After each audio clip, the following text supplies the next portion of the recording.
I do watch all the time. I love what you guys do, but you got to give Kevin Garnett some advice. You got to tell him to dial it down 2%. And Kevin Garnett on that Area 21 segment looks like he is a raving lunatic ready to attack somebody. You know what I'm saying? Calm down, KG.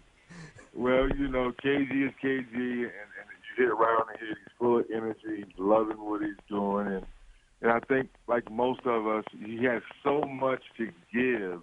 I think he's still trying to figure out and find his comfort zone. But I think he's going to be fine, though. But hey, to listen. your point, we're all like, slow down, KG. Slow down, KG. Yeah. It's possible. It takes a while to get used to doing TV. Trust me, I hear you. All right, so let's start with what Tiki and I started the show with, the Andrew Bogut injury. How much, if at all, do you think it truly impacts the bottom line this NBA season?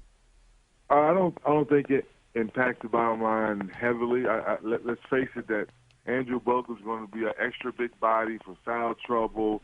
Because at the end of the day, if we all think this is going to be happening, it's going to be the Cavs and the Warriors in the finals again. There's going to be a lot of small ball going on. So the D-Will, or should I say both D-Will pickups, I think is going to be bigger for the big picture for the Cavs. Yeah, it's interesting, Dennis, because you look at the NBA and how it's evolved, and so much of it is won around the perimeter these days. How many frequency of three-point shots, how much can you get to the line, those type of things, which the Golden State Warriors, the Cavaliers excel at, especially once they get J.R. Smith back. But don't you feel like there needs to be at least a little bit of an inside presence, a little bit of a toughness for some of these squads? Well, the toughness comes in different areas. For Cleveland, the toughness is Tristan Thompson, rebounding the basketball, blocking shots. So now your toughness comes in different areas. There aren't any 7-footers. Think about it, Tiki. In my era, we had Alonzo Mourning, Patrick Ewing, Shaquille, Olajuwon. You had at least 10 centers where they had it and wanted the ball in the post. Where now we just don't have those guys where Kevin Love shoots three. Like, think about it. Dwight Howard and Al Jefferson, and think about it. You got to go Zach Randolph, and even Zach Randolph now coming off the bench from Memphis, even he shoots more threes than ever in his career. So when you look at the landscape and you look at the personnel, look at Porzingis in New York. He's a 7'1", and he's more of a swing guy than a post-up guy. That's just the way the skill set of our big men today versus yesterday. Oh, I know I forgot one for you. Marc Gasol is really the last guy they really post up, and even he shoots more threes this year than before. And he's a great passer as well, so you pop him at the high post. You know what I'm saying? He's going to beat you back door. I got you. So to Dennis Scott, new Twitter handle, by the way, at 3DTV, and I know you're going to sit down and do an all-new episode of 3D TV featuring John Calipari. This is coming up on Saturday at noon on NBA TV, so that's pretty cool. Dennis, wait on this. I'm sorry, go ahead. If you want to hit on the Calipari, then go ahead. Yeah, real quick, because I know the whole AAU scene and college basketball is kind of a big topic at the water cooler, and it's being around Cal and knowing him. He recruited me when he was assistant coach at Pitt University back in my high school days, but just how things have changed so much. And a lot of times we as parents think our kids are better than what they really are. And, Tiki, you know this from the football side. Sometimes these parents are living through these kids instead of letting the kids kind of go out there and figure out, give them the proper information, and realizing that the harder you work, if you're talented, if you're any good, they will find you. And that was one of the things after talking to Coach that most people think Kentucky is for their kids. And he made it very clear that Kentucky is not for everyone. So it's going to be fun to really see in depth on how Coach kind of changed who he is and become a Hall of Fame coach. I'm definitely going to DVR that. That sounds good. And it teases up perfectly. I mean, it gets to this because Tiki and I were just talking about this. LeVar Ball, Lonzo's dad, one night he's better than Steph Curry. This night he's better than Oscar. Who knows what he's going to say next? But I know that Charles Barkley weighed in on this, and you talk about the AAU culture and how things have really changed since you were recruited. What's your take on LeVar Ball, what he projects for his son, what he puts out there? I mean, his son's dealing with it. He's still balling, but it's not a good look, man. No, in the big picture, I agree with you. It's not a good look. Give your kids all the best information, all the best tools, put them in areas where they can be successful. After that, you step back and be a supportive parent. You cannot get out there in the media and say your kid deserves this, your kid deserves that. I'll tease you with this. Coach Cal said there's a parent right now that thinks their kid gets 25 shots a night. Coach Cal said, well, it's that your son needs a transfer. and that's where you have to be honest with parents. Yeah. And I said, go look at Kentucky's roster last year. Devin Booker came off the bench and never complained, never said nothing. And he goes high in the first round, and look how well he's playing in Phoenix right now. So if your son's that good, let him prove it, not come out your parents' mouth. I know Tiki's got one for you, but you mentioned Booker. Real quick, Dennis Scott with us here. I see a little more athletic Allen Houston. You buying that comparison?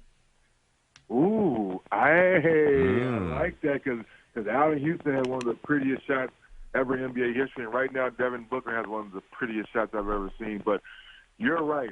More athletic and a better playmaker. No doubt. Tiki, what do you got, bub? You know, it's interesting, Dennis, when we look at the MVP conversation in the NBA, to shift back to that side of it, we had this I don't want to say it's a debate, but about Russell Westbrook and his triple-double average that he's like to continue it throughout the whole season. But you almost, when you really start looking at advanced stats and even the look test, it's not really between him. It's Kawhi Leonard, at least in my mind. BT still has Russell Westbrook because of his PER. But it's Kawhi and even LeBron and certainly James Harden that deserve it because of how the success is translating to their team. Yeah, that's another great point, Tiki, you bring up, because at the end of the day, we love the numbers. We love that, Russell and, James Harden are playing like video game numbers. That's exciting, but then you have to reward winning. And then, to the big picture, you have to reward a guy that's playing both ends of the floor. And I think that proved it the other night where James Harden was rolling. And then down the stretch, the claws started gardening. He started missing some shots, and that defensive play at the end, to close out the win for the Spurs is huge. But right now, for me, I still have James Harden just by a chin because when you look at the team as a whole, he's kind of working with less. Eric Gordon and Ryan Anderson was pretty much written off last year. People didn't think they had anything left in the tank, and now here they are playing like gangbusters. You bring in Lou Williams at the trade deadline that roofs up the team. A lot of people don't even know who Clint Capella is the starting center. Patrick Beverley, when you go down and look at the roster, you say, well, James Harden has a little bit less. Kawhi Leonard has pop in the system. Oh, wait a minute, James Harden moved positions this year. So when I weigh all the variables, I still give James Harden. Oh, by the way, 51, 17, and 18. No one's ever done that in NBA history. Even the great Will Chamberlain didn't do that. Look at 3D dropping stats. This guy's piped in. Hey, before you leave, I know you got to bounce. Have you seen enough, or what you've seen so far with the whole Cousins and Davis dynamic, encouraged it eventually works, or just not going to work? What do you think? I think more pressure now for GM Dale Demps is to get better players around them. I love Drew Holiday. Can Drew Holiday get back to that all-star he was before he got traded from Philadelphia? Solomon Hill got the big money. Can he play better? So now it's a supporting cast. On all the great teams we've seen win championships the last few years, what have we talked about? Iguodala helping the Warriors. Mike Miller and Shane Battier helping Miami. Now Dale Demps has to put better players around those two superstars. Dennis, really nice chat, buddy. Keep up the good work. New Twitter handle at 3DTV. The Calipari sit-down coming up Saturday at noon on NBA TV. And obviously tonight at 11 Eastern, debut Beyond the Paint. I think that's Matt Weiner, if I'm not mistaken, taking care of that. So you guys got a lot going on. As always, very good product. I love the network. And nice chatting with you again, buddy. Thank you. All right, thanks, man. Tiki, we got to catch up, man. Yeah, most certainly, brother. Let me know when you're around. All right, bet. Look at these guys trying to talk their own language over there. Were you kidding me? Come on now. What about me, man? I know more basketball than Tiki. You got to hang out with me. Who's this guy kidding me? It's about being a brother to brother thing. Yo, even Tiki, though you're probably more brother than I am. Yo, Tiki, we got to get down, man. We're going to catch up, see what's going down, Tiki, when we hooking up, yo. And then Tiki throws his little voice in there, too. I pick up the subtle changes in inflection. That's the versatility that Tiki Barber brings to the table.